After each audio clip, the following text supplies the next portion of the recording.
we see as a champion. Yeah. At least I know at least we can say champion. How did you get into this? And it's a funny story, really, because to be honest with you, I didn't want to get into boxing. How it started off was I was in secondary school.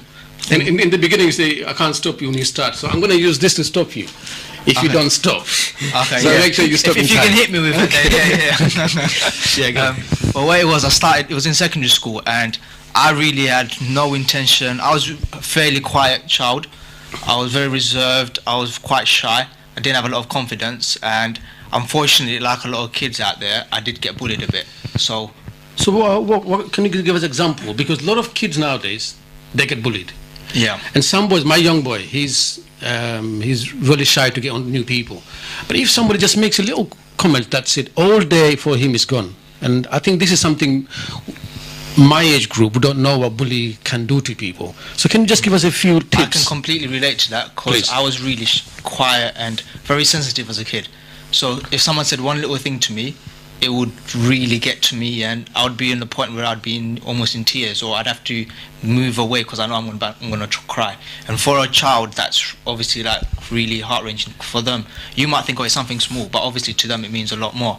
So obviously then I was always really sensitive, and what happened was, the way I got into it was, there was a friend of mine, and he lived close to me, and he was the one that actually wanted to get into boxing, and he didn't want to go on his own, so he'd come and tell me, come, let's go, and I'd be like, no. He'd knock on my door every day.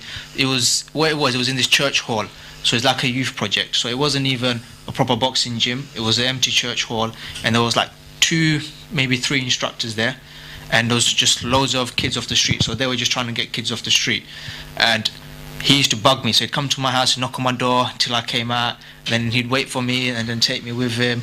And I went there, and I was like, okay, I was never really athletic either, bearing that in mind. I wasn't athletic as a child either. And then what happened was, he'd keep doing, so we went for a little while. So I think it was a Monday and a Wednesday, 6 o'clock, so he'd come and knock on my door every day, get me ready, and then he was the one that was really into it. He went and bought his hand wraps, the bandages, the gum shield, and he was getting... Who are you talking about? Do you want to name him?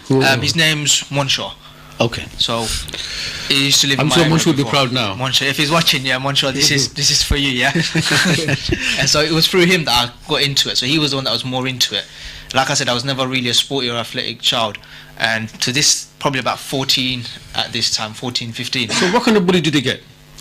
Well, a lot of the time... You don't want to say it to your fans? No, it's fine. Now, alhamdulillah, boxing has helped me to grow so much in confidence that this won't happen to me now. Not because I'll knock him out or anything like that, but because confidence-wise, it's given me a big confidence boost. But a lot of the time, what it is, it's verbal. You might think saying something to someone won't really hurt them, but a lot of the time it was more verbal bullying. That's what used to happen to me. Just before I met you, I met your coach. He's Richard, isn't it? Is his name? Yeah, Richard. he's the first person Richard I started watching. with. Hello to Richard. He will be watching. I'm going to show him as well. You are Rich. You know what he done to me? He stopped me. I go walk next door to Richard. I see somebody there. And he said to me, I got to know him, and he said to me, do you know Imran? I said, I don't know. He said, you should know him. He's from the community. But I have to tell you something. Listen, he wasn't there. He said a lot of good things about you. He said he's one of the most kindest person I've met. He's so sensible. He comes to my house every day, mashallah. He comes to my house, and he's a champion now, and he should be proud of that. And I said, okay, I want to meet him then one day. He said, okay, I'll meet him. Get him to meet you. I said, I have a little son, and he loves to meet boxers. I told you, isn't it? Yes, and he called him as well. Hello to him. I spoke to him. You know the special thing about, I think, I felt really proud because he's from a community now at the moment. Everybody, oh, these guys are terrorists, these guys and that. This Englishman, he's a coach. He's telling me about him, how good he is. So that proves that if you're a good person, wherever you are, people will appreciate that.